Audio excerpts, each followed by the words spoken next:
If I had to go through the Argentina economic collapse again, this is what I would get. That's what we're going to discuss in Surviving Argentina's Economic Collapse Part 6. Okay, if I had to do all this from scratch, say for example, if I had a 2-year warning, fairy godmother appears one night, all dressed in blue, waving a magic wand, saying, "Your country will go down the sewage in 2 years. Consider yourself warned, dear." There are several things I would have done differently and things I would have bought. Food. I'll get to the food issue soon enough, but you can never have too much canned or other long shelf life food. This was probably one of my greatest mistakes. I overlooked the food problem.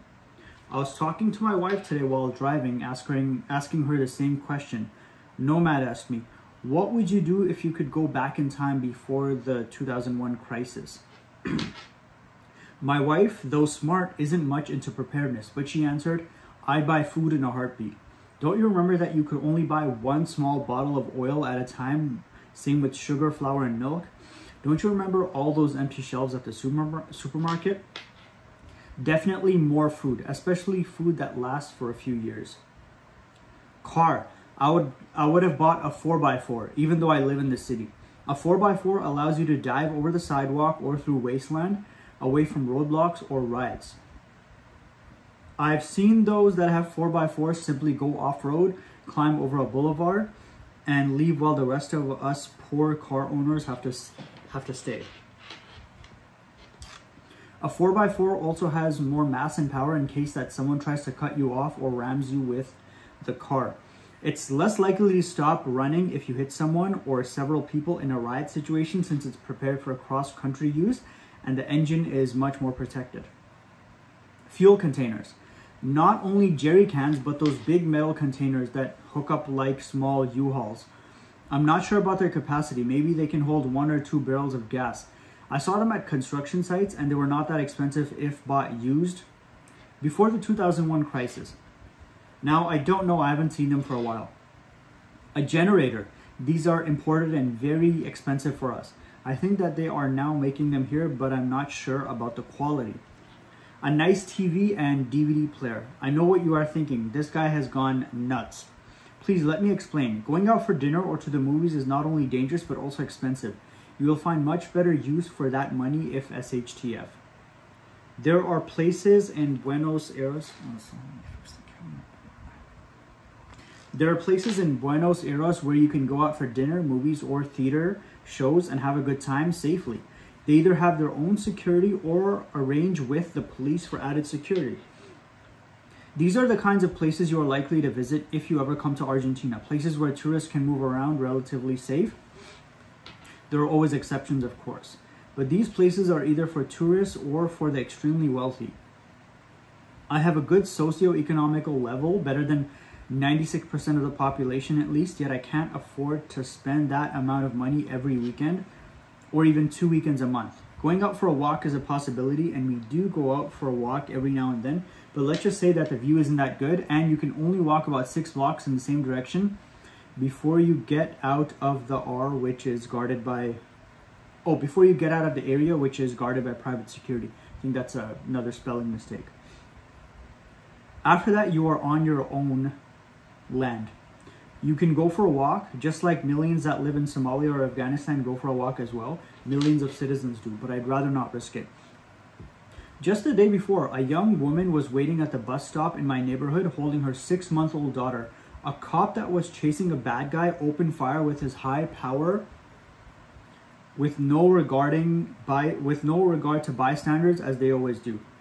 With his high power. Okay. It's a 9mm FMJ. JHP are not allowed for the average police. Went right through the babies behind and through the mother. Miraculously, the bullet didn't hit any of the baby's internal organs, and the mother also survived after a few days at the hospital.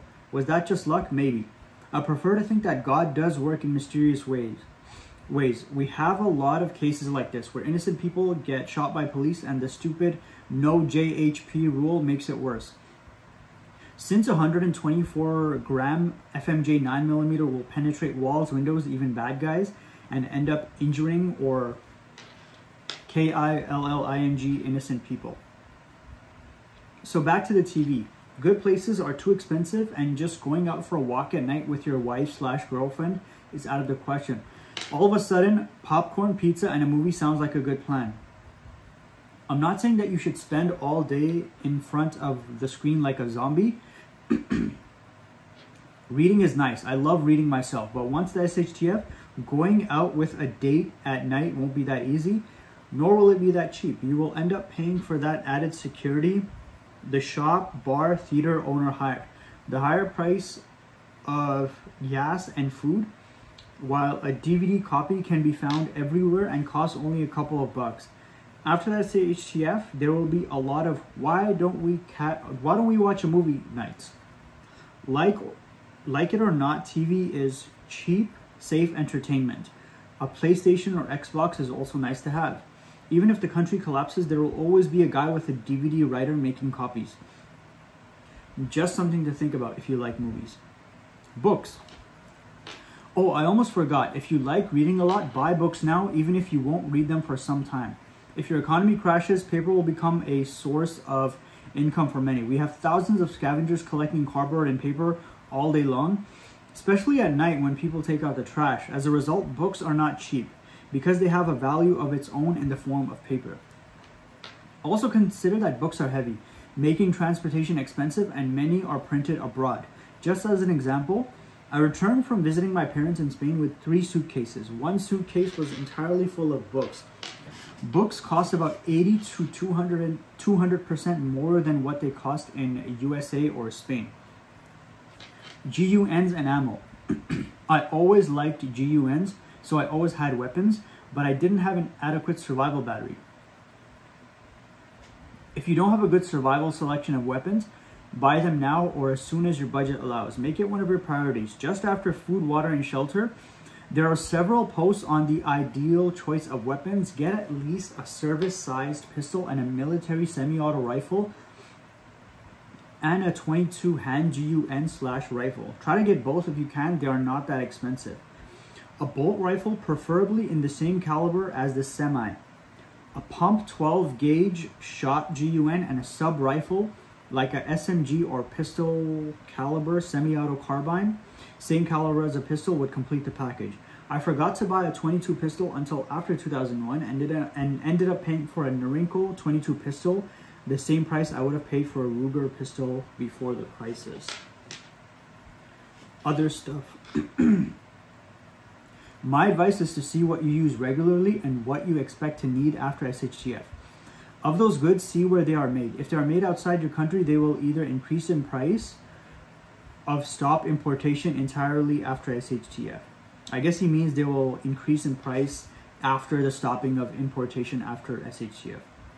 In case, one good example of many others is Gillette disposable blades. They are made in USA and right now they cost a fortune. But as I said before, check what is being imported. No point in buying cases of Cubans for trade after SHTF if you live in Cuba, right? I wouldn't think of these items as trade goods, but as gifts to buy favors. Build up relationships with police, government officials, doctors, people you might need favors from. Stuff like liquor, wine, a nice pen, perfume, makeup, and other free shop kind of items can go a long way when you need some strings pulled or a friend within certain circles. And it's not only the item. Sweet talking must be applied. For example, you renew your driver's license after the XXX crisis. The problem is that the office is low on personnel. They had to let go of 25% and 50% are on strike. So you'll have to wait 4 months until you get an appointment. You approach the information desk where you find Betty. Now, Betty hasn't had a date since the age of 10 and she weighs as much as a healthy manatee, though she's not that pretty. You kindly ask her to please help you fill the paperwork. And though she's as cold as a popsicle, you keep calling her by her first name, and when you leave, she smiles and says goodbye. The next day you drop by and give Betty a Revlon lipstick for helping you fill the form, which had difficult questions like name, age. It cost you about $4 before the crisis, but since it's made in France, it went up $20. And then 2 months ago, they no longer bordered it. Revlon saw that they no longer had a market for their €4 lipstick, which now costs American $20, and the segment that used to buy it is spending that money in other items like food. So the marketing experts told them that the €4 lipstick is no longer profitable in USA. Betty used to love that particular lipstick. She thought it made her look like Cindy Crawford. Poor Betty. But $20 was more than she could spare in her good looks. And when she finally decided to drop the 40 pounds of M&Ms she ate a month in favor for the lipstick, the girl at the drugstore told her that the item is no longer imported into the USA. Her face lights up when she sees your present and tells you that you shouldn't have bothered. And she asks, "How did it go with your license?" You tell her that you actually have a problem. It seems that it takes 4 months to renew, and you ask her if, well, maybe she can do something about it. You get the picture. In other occasions, people will let you know that they want a plain and simple bride, and their $50 or $100, according to the situation, will get the job done. I've used gifts, a perfume to get my passport faster, saved a few months, and I've used bribes every single time the police stop me for inspection. I know this does not apply to first world countries where most officers are honest, self-sacrificed people. I mean no insult to the law enforcement community on this forum, but please understand that it does apply to third world countries. And I'm not getting shot by an angry cop over 10 or 20 pesos. Let them have their bribe. I tried it once and I will never try it again. A cop stopped me and started to BS me. I told him, "Okay, officer, guess you'll have to write me a ticket, I understand." He didn't want to write a ticket. He wanted money and things got ugly. I'm never doing that stupid thing again. Alright guys, that's it for this part. Thanks for watching.